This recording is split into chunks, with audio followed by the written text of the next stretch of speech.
ಗ್ರಾಮ ಒಂದು ಪುಟ್ಟ ಗ್ರಾಮ. ನಮ್ಮ ರಾಜಪ್ಪನವ್ರು ಹೇಳ್ತಾ ಇದ್ರು ಎಲ್ಲ ಬುದ್ಧಿವಂತರೇ ಇಲ್ಲಿ ಅಂತ ಅಂದ್ಬಿಟ್ಟು. ಮೋಸ್ಟ್ಲಿ ಅಂಬೇಡ್ಕರ್ ಸಾಹೇಬ್ರು ಏನಾದರೂ ನಮ್ಮೂರಲ್ಲಿ ಹುಟ್ಟಿದ್ರೆ ಸಂವಿಧಾನ ಬರಿತಾ ಇರಲಿಲ್ಲ ಏನೋ. ಯಾಕಂದರೆ ಅಷ್ಟೊಂದು ಇಲ್ಲಿ ಹೋರಾಟದ ಮನೋಭಾವನೆಯೂ ತರಿಸಲ್ಲ, ಆಮೇಲೆ ಯಾರಿಗೂ ಎಗೇನೆಸ್ಟು ಮಾಡಲ್ಲ, ಎಲ್ಲ ಅವರವ್ರ ಕೆಲಸ. ಈ ರಾಜಪ್ಪನವ್ರು ಕೇಳ್ತಾ ಇದ್ರು, ಅಣ್ಣ ಎಲ್ಲಿದ್ರಿ ಹುಡುಗರೆಲ್ಲ ಅಂತ. ಎಲ್ಲ ಪ್ರತಿಯೊಬ್ಬರು ಅವ್ರದ್ದೇ ಆದಂಥ ಒಂದು ಬದುಕು ಕಟ್ಟಿಕೊಂಡು ಅವ್ರದ್ದೇ ಆದಂಥ ಒಂದು ಕೆಲಸ ಕಾರ್ಯಗಳಲ್ಲಿ ಮಗ್ನರಾಗಿರ್ತಾರೆ. ಈ ದಿನ ನಾವೆಲ್ಲ ಸೇರಿರೋದು ಒಬ್ಬ ಮಹಾನ್ ನಾಯಕನ ಜನ್ಮ ದಿನಾಚರಣೆಯನ್ನು ಆಚರಿಸೋದಕ್ಕೆ. ಆ ಒಂದು ಮಹಾನ್ ನಾಯಕ ಆತ ಒಬ್ಬ ಅಂಬೇಡ್ಕರ್ ಅಂತಂದರೆ ಒಂದು ಶಕ್ತಿ, ಒಂದು ಕ್ರಾಂತಿ, ಒಂದು ಶಿಕ್ಷಣ.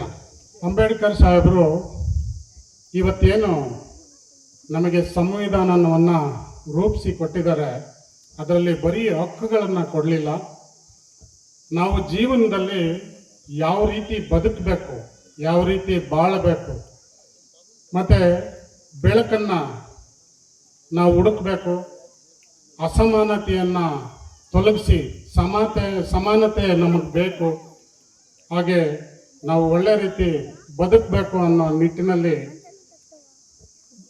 ನಮಗೆ ದಾರಿಯನ್ನ. ಕೋಲಾರದಲ್ಲಿ ಸಿಬಿಎಸ್ಇ ಸಿಲೆಬಸ್ನ ಟಾಪ್ ಸ್ಕೂಲ್ ಪಟ್ಟಿಯಲ್ಲಿರುವ ಅರ್ಕಾ ಇಂಟರ್ನ್ಯಾಷನಲ್ ಸ್ಕೂಲ್ನಲ್ಲಿ 2026-27ನೇ ಸಾಲಿನ ನರ್ಸರಿಯಿಂದ 10ನೇ ತರಗತಿಯವರೆಗೆ ದಾಖಲಾತಿಗಳು ಪ್ರಾರಂಭವಾಗಿದೆ. ಹೈಟೆಕ್ ಸ್ಕೂಲ್ ಬಿಲ್ಡಿಂಗ್, ಆಟದ ಮೈದಾನ, ನುರಿತ ಶಿಕ್ಷಕರು ಹಾಗೂ ವಿದ್ಯಾರ್ಥಿಗಳಿಗೆ ಕ್ರೀಡಾ ತರಬೇತಿ ಜೊತೆಗೆ ಸುರಕ್ಷಿತ ಬಸ್ ವ್ಯವಸ್ಥೆ ಕಲ್ಪಿಸಲಾಗಿದೆ. ನಿಮ್ಮ ಮಗುವನ್ನ ದಾಖಲು ಮಾಡೋದಕ್ಕೆ ಹಿಂದೆ ಭೇಟಿ ನೀಡಿ. Arka international school, Maderahalli. ತೋರಿಸಿದಂತಹ ಮಹಾನ್ ನಾಯಕ.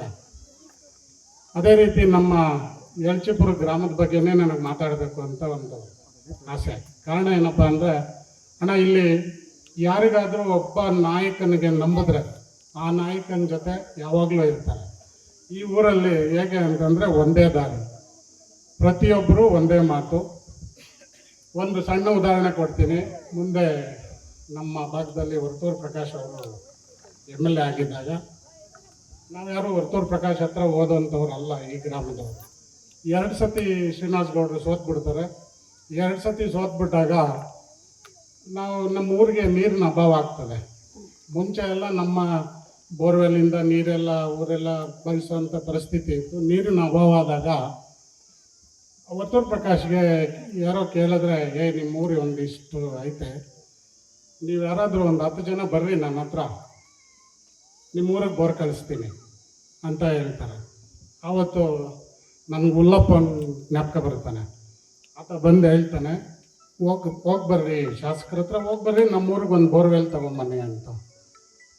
ಆತ ಒಂದೇ ಮಾತು ಹೇಳ್ತಾನೆ, ನಾವ್ಯಾರೂ ಹೋಗಲ್ಲ, ನಿಮ್ಮ ಕೈಯಲ್ಲಿ ಆಗ್ತದ ಆಗಲ್ಲ ಅಷ್ಟೇ. ಆ ಒಂದು ಮಾತಿಗೆ ಆವತ್ತು ನಾವು ಯಾರೂ ವರ್ತೂರು ಪ್ರಕಾಶ್ ಹತ್ರ ಹೋಗಲಿಲ್ಲ. ದೇವ್ರ ದಯೆ, ನಾವೇ ಊರವರೆಲ್ಲ ಸೇರಿ ಬೋರ್ವೆಲ್ನ ಕೊರೆಸಿದ್ವಿ. ಅವತ್ತು ಒಳ್ಳೆ ನೀರಿನ ಒಂದು ಇದು ಸಿಕ್ತು. ಅದಾದ ನಂತರ ನನಗೆ ಬೋರ್ವೆಲ್ ಸ್ವಾಮಿ ಯಾವುದೋ ಒಂದು ರೂಪದಲ್ಲಿ ನನಗೆ ಹಣಕಾಸನ್ನು ಅನುಕೂಲ ಮಾಡಿಕೊಟ್ರು. ಇದು ನಮ್ಮ ಊರಿನ ಒಂದು ವ್ಯವಸ್ಥೆ. ಅದೇ ರೀತಿ ಈ ಇವರ ಒಡನಾಟ ಹೇಗಿದೆ ಅಂತಂದರೆ, ನಾನು ಹೇಳಿದೆ ಚಿಕ್ಕಮನೆಯಪ್ಪನ ನಾವು ಮಾವ ಅಂತ ಕರಿತೀವಿ ಅಂತ. ಇದಕ್ಕೆ ಹಿಂದೆ ಇತಿಹಾಸ ಇದೆ. ನಮ್ಮ ಕುಟುಂಬಗಳಿಗೆ ಆಧಾರವಾಗಿ ನಿಂತಂಥ ಮನೆತನಗಳಿದೆ. ಇವತ್ತೂ ನಾವು ನೆನೆಸ್ಕೋಬೇಕು. ತೋಟಿ ಬೀರಪ್ಪ ಅವರಿಲ್ಲ, ನಮ್ಮ ದೊಡ್ಡಪ್ಪ ಬರೆದಿರೋ ಪತ್ರ ಇವತ್ತು ಇದೆ ನನ್ನ ಹತ್ರ. ನಮ್ಮ ತಂದೆಗೆ ಅವ್ರ ಮಾರ್ಗದರ್ಶನ ಕೊಡ್ತಾರೆ. ನೀನು ಏನೇ ಮಾಡಬೇಕಾದ್ರೂ ತೋಟಿ ಬೀರಣ್ಣನ ಹತ್ರ ಚರ್ಚೆ ಮಾಡಿ ಮುಂದೆ ನೀನು ತೀರ್ಮಾನ ತಗೋವಂಥ ಮಾರ್ಗದರ್ಶನ ಕೊಡ್ತಾರೆ.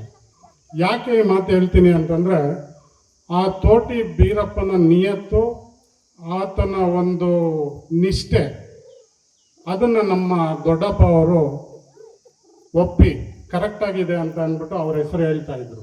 ಸುಮಾರು ಕುಟುಂಬಗಳು ಅದೇ ರೀತಿ ಇನ್ನೊಂದು ಕುಟುಂಬಕ್ಕೆ ನಮ್ಮ ಬುಡ್ಡಪ್ಪನವರು ಇರ್ಬೋದು, ಅದೇ ರೀತಿ ಆ ಕುಟುಂಬನ ನಂಬಿದ್ರೆ ಆ ಕುಟುಂಬಕ್ಕೆ ಏನು ಬೇಕೋ ಒಂದು ಒಳ್ಳೆ ರೀತಿಯಲ್ಲಿ ಮಾಡಿ ಆ ಕುಟುಂಬನೂ ಬೆಳೆಸಿ ಅದ್ರ ಜೊತೆ ತಾವು ಬೆಳೆದಂಥ ಕುಟುಂಬಗಳು ನಮ್ಮ ಗ್ರಾಮದಲ್ಲಿದೆ. ಅದು ನನಗೆ ಹೆಮ್ಮೆ ತರೋಂಥ ವಿಚಾರ.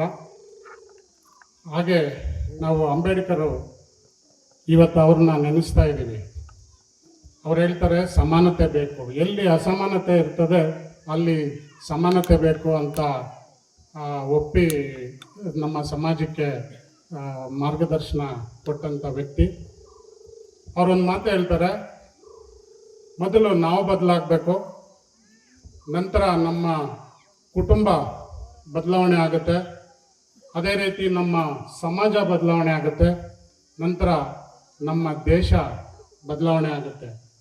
ಯಾವತ್ತು ಅಂಬೇಡ್ಕರ್, ಈಗ ರಾಜಪ್ಪನವ್ರ ಬಗ್ಗೆ ಹೇಳಿದ್ರು, ಬಾಬು ಬಗ್ಗೆ ಹೇಳಿದ್ರು ಅಣ್ಣವರು, ನೇರ ನಿಷ್ಠುರ ಅಂತ. ಅವ್ರನ್ನ ನಾವು ನೇರ ನಿಷ್ಠುರ ಅಂದರೆ ಅಂಬೇಡ್ಕರಲ್ಲಿರೋಂಥ ಗುಣಗಳು. ಒಂದ್ಸತಿ ನಾನು ಎಲ್ಲೋ ಕೇಳಿದ್ದೆ, ಗಾಂಧೀಜಿ ಅಂಬೇಡ್ಕರ್ನ ಶಬಾಷ್ ಅಂತ ಹೇಳಕ್ ಹೊರಟ್ರಂತೆ. ಆತ ಕೇರ್ ಮಾಡಿಲ್ಲ. ನನ್ನ ಜನಗಳ ಹಕ್ಕು ಯಾವಾಗ ಅವರಿಗೆ ಸಿಗುತ್ತೆ ಅವರಿಗೆ ನನ್ನ ಶಬಾಸ್ಗಿರಿ ಸಿಗಲಿ ಅಂತ ಹೋರಾಟ ಮಾಡಿದಂಥ ವ್ಯಕ್ತಿ. ಅದೇ ರೀತಿ ಅವರು ಕೊನೆಯದಾಗಿ ಈಗ ದೇವರಾಜ್ ಸರ್ನ ನಮ್ಮ ಹಳ್ಳಿಗೆ ಸುಮಾರು ಸತಿ ಕರೆದಿದ್ದೀವಿ. ಅಣ್ಣ, ನಮ್ಮ ಹಳ್ಳಿಲೂ ನಿಮ್ಮ ಥರ ಒಬ್ಬ ಅಧಿಕಾರಿ ಆಗಬೇಕು ಅಂತ ನಮ್ಗೆ ಆಸೆ, ನಿಮ್ಮಂಥ ಉನ್ನತ ಮಟ್ಟದ ಅಧಿಕಾರಿ ಆಗಬೇಕು ಅಂತ ಒಂದು ಆಸೆ ಇದೆ. ನನಗೆಲ್ಲೋ ಒಂದು ಕಡೆ ಹೇಳ್ತಾ ಇದೆ, ಮುಂದೊಂದು ದಿನ ನಮ್ಮ ಗ್ರಾಮದಲ್ಲೂ ಸಹ ಒಬ್ಬ IAS ಆಫೀಸರು ಹುಟ್ಟು ಬರ್ತಾನೆ ಅನ್ನೋ ಒಂದು ನಂಬಿಕೆ ಖಂಡಿತ ಇದೆ. ಅದೇ ರೀತಿ ಈಗ ನಾವು ದೇವರಾಜ್ ಸರ್ ಅವ್ರನ್ನ ನೋಡ್ತಾ ಇದ್ದೀವಿ. ಅಂಬೇಡ್ಕರ್ ಒಂದು ಮಾತು ಹೇಳ್ತಾರೆ, ನಾವು ಎಷ್ಟು ಸುದೀರ್ಘವಾಗಿ ಬದುಕಿದ್ವಿ ಅನ್ನೋದು ಇಂಪಾರ್ಟೆಂಟ್ ಅಲ್ಲ, ನಾವು ಬದುಕಿರೋವರೆಗೂ ನಾವೆಷ್ಟು ಜನಕ್ಕೆ ಸಹಾಯ ಮಾಡಿದ್ದೀವಿ ಅನ್ನೋದು ತುಂಬ ಮುಖ್ಯ. ಅದಕ್ಕೆ ನಿದರ್ಶನ ಅಂತಂದರೆ ನಮ್ಮ ದೇವರಾಜ್ ಸರ್ ಅವರು ಅಂತ ಹೇಳ್ತಾ, ಇವತ್ತು ನಮ್ಮ ಗ್ರಾಮದಲ್ಲಿ ನಾನು ಹುಡುಗರಿಗೆ ಹೇಳ್ತಾ ಇದ್ದೇನೆ, ಯಾವಾಗಲೂ ಏನೇ ಮಾಡಲಿ ಡಿಸಿಪ್ಲಿನಾಗಿ ಮಾಡಿ, ಗೌರವವಾಗಿ ಮಾಡಿ, ನಮ್ಮ ಗ್ರಾಮದ ಗೌರವ ಸುತ್ತಮುತ್ತ ಇರಬೇಕು ಅನ್ನೋದು ಒಂದು ಯಾವತ್ತೂ ನಾನು ಹೇಳ್ತಾ ಇರ್ತೀನಿ. ಸೊ ಆ ನಿಟ್ಟಿನಲ್ಲಿ ಎಲ್ಲ ಹುಡುಗರು ಅದೇ ರೀತಿಯಲ್ಲಿ ಮುಂದುವರಿತಾ ಇದ್ದಾರೆ. ಅದೇ ರೀತಿ ನಿಮ್ಮ ತಂದೆ ತಾಯಿಗಳಿಗೆ ಗೌರವ ಕೊಡಿ, ನಿಮ್ಮ ಕುಟುಂಬನ ರಕ್ಷಣೆ ಮಾಡಿಕೊಳ್ಳಿ. ಏನೇ ಹೋರಾಟ ನಿಮಗೆ ತೊಂದರೆ ಆದರೆ ಗ್ರಾಮದಲ್ಲಿ ನಾನು ಒಬ್ಬ ಇದ್ದೀನಿ ಅಂತ ತಿಳ್ಕೊಂಡು ನೀವು ಮುಂದಿನ ದಿನಗಳನ್ನ ನಾವೆಲ್ಲ ಒಟ್ಟಿಗೆ ಹೋಗೋಣ ಅಂತೇಳಿ ನನಗೆ ಈ ಅವಕಾಶಕ್ಕೆ ಧನ್ಯವಾದ ಹೇಳಿ ನನ್ನ ಮಾತು ಮುಗಿಸ್ತೀನಿ.